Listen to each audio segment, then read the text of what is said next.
The Aditya Solar Particle Experiment, Aspects, and Plasma Analyzer Package for Aditya.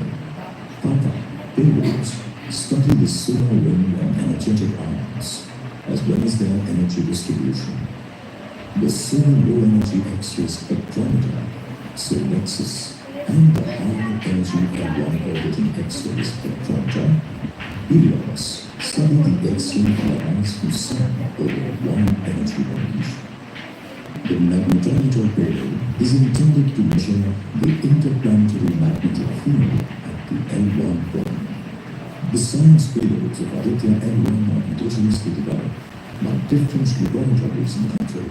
VELC is developed by the Indian Institute of Astrophysics, Bengaluru, Science Institute, and the University Center for Astronomy and Astrophysics, Pune.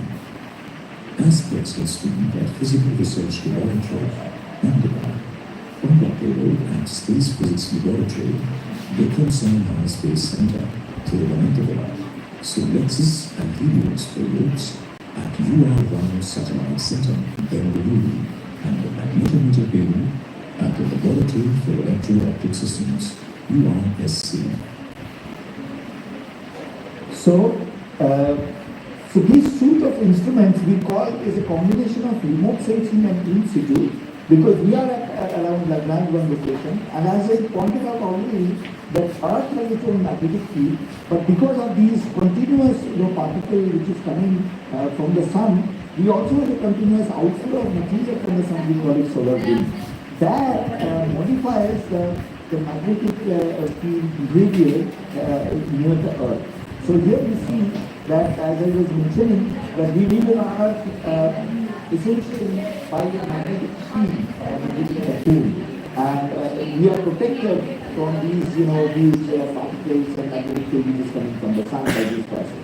So before it reaches us, what we are planning to do is, or what we are doing right now, is we have several instruments to look at the sun in the ultraviolet. We call it the solar ultraviolet imaging telescope. We have a coronagraph. We block the solar disk light, and then we image the environment of the atmosphere, outer atmosphere of the sun, which is called the corona. Then we have the X-ray spectrometers. We look at their spectrum. That means when such green explosion happens, we call them solar flares. And these solar flares, when they are happening, how much energy really is emitted, depending on the low or the high energy content of these flares, the impact of these flares, the energy particle carrying what sort of material, what sort of ionization state, and all that can be remotely observed. And when they arrive before reaching Earth, they pass through Lagrange.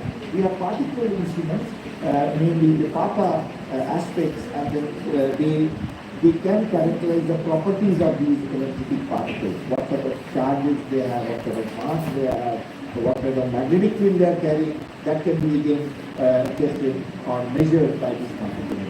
This will allow us to estimate the impact of these space weather when it reaches near Earth and when it impacts the space assets, mainly the satellite or the space station and so on. I will give you a very glimpse of our results, what we have so far. So this is the coronagraph from Moody, which I am showing from our coronagraph instruments. This is all data is available in the public domain. So if the students are there, they can download the data. Of course, they need some training. For that also, we have regular training platforms. I will talk about it briefly there as well. So here we have this ultraviolet imaging telescope, which is a filter-based imaging instrument. We have 11 filters, which allows you to really see these different structures. As I said, these are called sunspots, and the surrounding areas of sunspots are called plages, and the other regions in the sun are called white sun. So with these different filters, we are able to probe different layers of the atmosphere in the sun. And here again, some examples of these sunspot regions, and with other wavelengths, you can see slightly different structures of the atmosphere of the sun. And combining these different filter image, you'll be able to really study the evolution of these structures and different atmospheric heights at different times and so on.